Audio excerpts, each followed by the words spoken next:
ములుగు జిల్లాలో గుప్త నిధుల కలకలం రేగింది. యునెస్కో గుర్తింపు పొందిన రామప్పలో ఆలయ పరిసరాల్లో గుప్త నిధుల కోసం గుర్తు తెలియని దుండగులు తవ్వకాలు జరిపారు. గొల్లాలగుడి ఆలయ పైకప్పు పగలగొట్టి లోపలికి చొరబడ్డారు. గొల్లాలగుడిలోని శివలింగాన్ని పెకిలించారు. గుప్త నిధుల తవ్వకంపై పోలీస్ స్టేషన్లో అధికారులు ఫిర్యాదు చేశారు. కేసు నమోదు చేసి పోలీసులు దర్యాప్తు చేపట్టారు.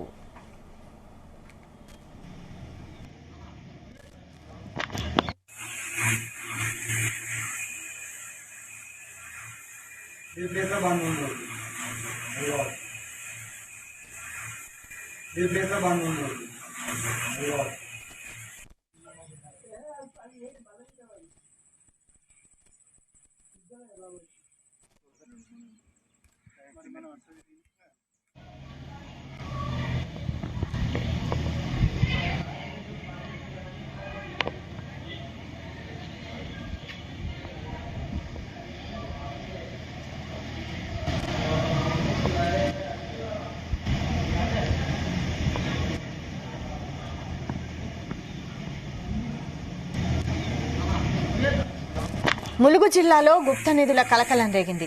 యునెస్కో గుర్తింపు పొందిన రామప్పలో ఆలయ పరిసరాల్లో గుప్త నిధుల కోసం గుర్తు తెలియని దుండగులు తవ్వకాలు జరిపారు. గొల్లాలగుడి ఆలయ పైకప్పు పగలగొట్టి లోపలికి చొరబడ్డారు. గొల్లాలగుడిలోని శివలింగాన్ని పెకిలించారు. గుప్త నిధుల తవ్వకంపై పోలీస్ స్టేషన్లో అధికారులు ఫిర్యాదు చేశారు. కేసు నమోదు చేసి పోలీసులు దర్యాప్తు చేపట్టారు.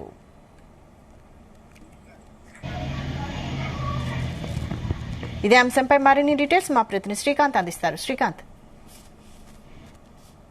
యునెస్కో గుర్తింపు పొందినటువంటి రామప్ప దేవాలయ పరిధిలో ఉన్నటువంటి ఉప ఆలయం అయితే ఉంటుంది. ఇక్కడ ఉపాలయమైనటువంటి గొల్లాల గుడి ఆలయంలో మాత్రం గుప్త నిధులు ఉన్నాయనే నేపథ్యంతో కొంతమంది గుర్తు తెలియని వ్యక్తులు తవ్వకాలు చేస్తారని చెప్పొచ్చు. ఇందులో పూర్తిగా ధ్వంసమైనటువంటి పరిస్థితి కనిపిస్తుంది. ఎందుకంటే నిన్న సాయంత్రం సమయంలో అక్కడ ఆలయానికి సంబంధించినటువంటి అధికారులు అదేవిధంగా సిబ్బంది ఆ గుడి శుభ్రం చేసే పనిలో మాత్రం ఇక్కడికి వెళ్లారు. ఇండియా క్రమంలో పూర్తిగా ధ్వంసమైనటువంటి శివలింగంతో పాటు అక్కడటువంటి గుడికి సంబంధించినటువంటి కొన్ని వాటిని కూడా ధ్వంసం చేసినటువంటి పరిస్థితి కనిపిస్తుంది. దీనిపై కూడా వారు ఇప్పటికే పోలీస్ స్టేషన్ లో కూడా ఫిర్యాదు చేయడం జరిగింది. దీనిపై పూర్తి స్థాయిలో విచారణ చేపడుతుందని చెప్పొచ్చు. అయితే దీనిలో మాత్రం ప్రధానంగా ఇక్కడ ఎంతో వారసత్వంగా ఉన్నటువంటి యునెస్కో గుర్తింపు రామప్ప సంబంధించిన ఆలయంపై కూడా అధికారులు ఏతుంది కూడా